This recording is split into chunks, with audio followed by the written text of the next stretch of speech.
Now turn the page. If you see here figure 14.3, okay, you can see this is a dam here, okay, and this is the reservoir and these are the dam gates. When you open the dam gates, the water flows here to the turbine. The turbine blade rotates, it on the generator and the electricity is produced. Okay, this is the river, this is the dam. Okay, now in order to produce hydel electricity, high rise dams are constructed on the river. Can you see this is a high rise dam? Okay, so that the flow of water is obstructed, that is we stop the flow of water at that place.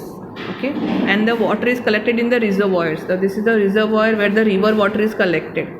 Okay, now the water level as it rises up, in this process the kinetic energy of flowing water gets transformed into potential energy. Okay, so initially the river was flowing. Okay, now it gets this kinetic energy of river water, it gets obstructed, so it turns into potential energy.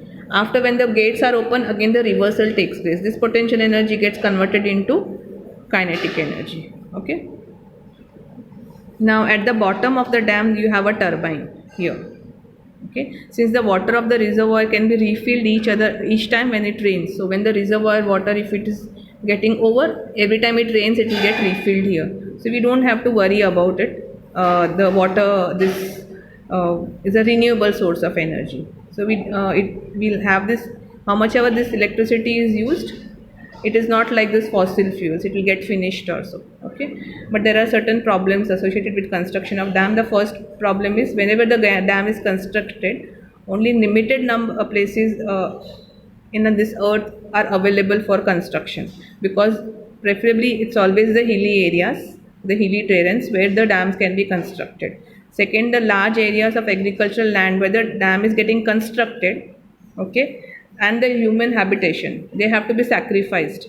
Okay, because either they have to be removed or they get submerged because of this reservoir. So you have to shift them, or it will be, you have to, the whole agricultural land will be occupied in this place.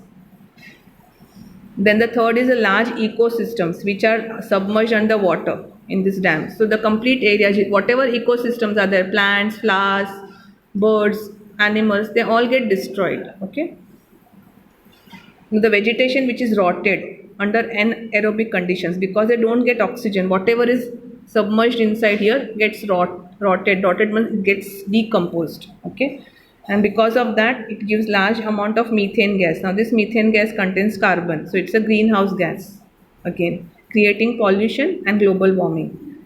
Now because of this you have got to have rehabilitation. Now rehabilitation of is that you are displacing the people from their original place and they have to go somewhere else. Okay, so that's why we have got opposition from the people living in this place. Okay, so the same problems had to be faced when they are constructing Tehri Dam and Sardar Sarovar Dam on river Ganga and river Narmada. Thank you.